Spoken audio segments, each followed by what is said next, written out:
3 minor लड़कों ने किया है। देखिए, दुख की बात है कि CM, deputy CM, home minister जब सत्ता की लड़ाई में मस्त है तब महिला सुरक्षा ध्वस्त है। और जिस प्रकार से जनता वहां पे त्रस्त है, क्योंकि वहां पर केवल अपनी सीट की सुरक्षा की चिंता है, महिला सुरक्षा की नहीं। और इसके चलते जिस प्रकार से गैंगरेप हुआ है एक छोटी बच्ची के साथ, फिल्म भी बनाई, वीडियो भी बनाई गई है। इसके अलावा ऐसे कई सारे इंसिडेंट्स माइनर्स के साथ हुए। बेलगावी में तो अनेकों इंसिडेंट्स हुए। एक इजरायली टूरिस्ट का गैंग रेप हो गया, फिर मोलेस्टेशन दिन दहाड़े सड़कों पर हुआ, और फिर होम मिनिस्टर बोलते हैं ऐसी घटनाएं तो होती रहती है। आज सवाल ये बनता है कि पीपल प्रायोरिटी नहीं है कर्नाटका कांग्रेस की, केवल पावर प्रायोरिटी है। इसलिए इकोनॉमी हो, करप्शन के विषय हो, लॉ एंड ऑर्डर हो, सड़कों की स्थिति हो, सब कुछ ध्वस्त हो चुका है।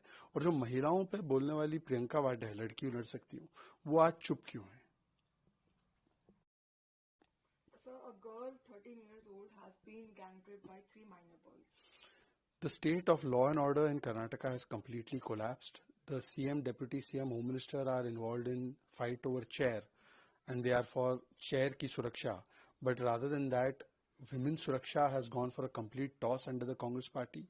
Such incidents where the minor is being gang raped, it's not the first time that has happened in the Congress's tenure. Many such incidents have taken place in Belgavi. Israeli tourist was gang raped. We have seen murder and gang rape of women while she's inside the house. We have seen women being molested on the streets during broad daylight. And the Home Minister says such incidents happen. The reason is that the priority is power, not people. Where is Priyanka Vadra at this point of time? That is the real question, because she says, "Ladki hu, lad sakti hu."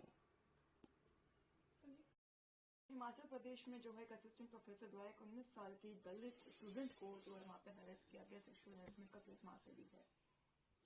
देखिए, जो हिमाचल प्रदेश से एक बहुत ही दुख देने वाली घटना सामने आई है, जिसमें कि एक छोटी सी बच्ची की जान चली गई है। वो गवर्नमेंट कॉलेज में पढ़ती थी, उसके साथ फिजिकल सेक्सुअल असॉल्ट हुआ, उसके साथ रैगिंग हुई, उसके साथ बहुत सारी चीज़ें हुई, और बताया जाता है कि वो अनुसूचित जाति समाज से भी है, और वो चाहे जिस भी समाज से हो। ऐसा कार्य होना ये सरकार की पूरी तरह से विफलता और नाकामी है। सबसे पहले जब सीएम हेल्पलाइन पर, बाकी हेल्पलाइन पे इसकी सूचना दी गई तो इसका संज्ञान नहीं लिया गया।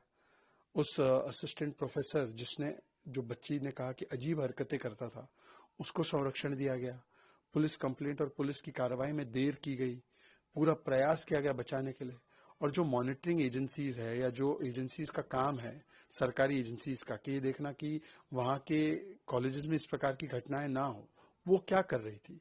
सुक्खू सरकार की प्रॉब्लम ही यही है कि आधे से ज्यादा समय उनका कांग्रेस पार्टी के नेताओं से लड़ने में चला जाता है, प्रतिभा जी और बाकी लोगों से। तो भाई एडमिनिस्ट्रेशन करेगा क्या? ये पूरी तरह से एडमिनिस्ट्रेशन की चूक है। उस बच्ची की जान गई है।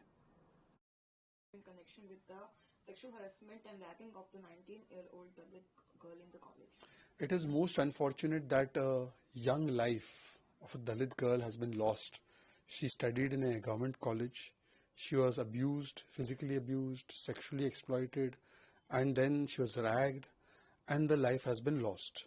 And the Himachal Congress government did nothing. In fact, they tried to orchestrate a cover-up. There are many questions, irrespective of the fact whether this girl is a Dalit or not. The question is that why were the warning signs ignored? Why were the complaints ignored? Why was the assistant professor protected? Why was there a delay in the police action? Why there was complete failure of the administration to check this? It shows that Suku government is more involved with fighting against Congress leaders for his chair rather than prioritize women's and girls' safety. Sir, Rahul Gandhi को लेकर price की बात की है। देखिए, Samajwadi party के रविदास मेहरोत्रा और अजय चौटाला, जिन्होंने बोला भारत बांग्लादेश, नेपाल और श्रीलंका की तरह बन जाए, और वहां पर उसी प्रकार की हिंसा हो जैसे वहां देखी गई है, उसके बाद अब राशिद अल्वी की ये भारत की तुलना वेनेजुएला से करना, कहना कि भारत में लोकतंत्र समाप्त है, कहना कि राहुल गांधी को भी नोबेल प्राइज मिलना चाहिए जैसे वेनेजुएला के ऑपोजिशन लीडर को मिला है, ये दिखाता है कि कांग्रेस का मानसिक दिवालियापन आ चुका है। मतलब किसी एक पार्टी के विरोध में, ये देश विरोध में, देश के लोकतंत्र के विरोध में, संविधान के विरोध में उतर सकते हैं, हिंसा भड़का सकते हैं, और भारत की तुलना कभी बांग्लादेश से कभी वेनेजुएला से करते हैं, तो शर्म आनी चाहिए। Sir, Rashid Alvi said that the leader of opposition Venezuela worked hard for democracy, and he said that Rahul Gandhi is doing the same, so he also deserves a Nobel Prize from government. After Samajwadi Party and JJP leader Ajay Chautala, they have drawn parallels between India and Bangladesh, Sri Lanka, Nepal. They have prayed that the violence of Nepal should happen in India. Now we are seeing that Rashid Alvi Congress is going a step further and comparing India to Venezuela, drawing parallels, saying that in Venezuela there is no democracy, in India there is no democracy. And they are making all kind of absurd claims. It shows that some parties, in BJP Virod, they can do Desh Virod, Samvidhan Virod, Ambedkar ji ka Virod, and they have lost all sense of proportion. They are defaming India also, and they try to always undermine India. Congress को join कर लिया है. देखिए ये कैसा alliance है India alliance, ना mission है ना विशन है, केवल कंफ्यूजन और डिवीजन है और अपना अपना एम्बिशन है.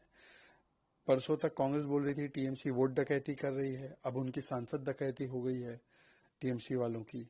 तो पहले विधायक की डकैती टीएमसी ने कांग्रेस से की, कांग्रेस का एक ही विधायक था, उसको भी चोरी कर लिया. तो ये दोनों चोर है, चोर चोर मोसेरे भाई एक दूसरे के साथ वहां पे बंगाल में कुश्ती करेंगे, फिर आंख मिला के हाथ मिला के दोस्ती दिल्ली में करेंगे, और ऐसे ही इनका गठबंधन चल रहा है. कांग्रेस पार्टी लेफ्ट के साथ दिल्ली में दोस्ती करती है, फिर केरला में कुश्ती करती है. तो आम आदमी पार्टी के साथ पार्लियामेंट में दोस्ती करती है और पार्लियामेंट के बाहर जाकर एक दूसरे को गालियां देते हैं, पंजाब में गालियां देते हैं. तो इनका कैसा अजीब और गरीब अलायंस है. इसको बोलते हैं कि ये केवल और यूज एंड थ्रो वाला अलायंस है. और कांग्रेस पार्टी अपने हर अलाय पार्टनर के साथ यही कर रही है. डीएमके के साथ भी यही कर रही है तमिलनाडु में, लेफ्ट के साथ केरला में यही कर रही है, उद्धव सेना के साथ यही कर रही है, बिहार में आरजेडी के साथ यही कर रही थी. तो इसीलिए अब अलाय पार्टनर भी तंग आ चुके हैं कांग्रेस से, और कांग्रेस पार्टी जो है वो एक प्रकार से अपने ही अलाय पार्टनर को लूटना चाहती है, चोरी करना चाहती है उनके घर से. You see, this is the state of India alliance. There's no mission, no vision, only confusion and division. Till yesterday, Congress was saying that TMC was doing vote dakaiti, so they have gone ahead and done Sansad ki dakaiti.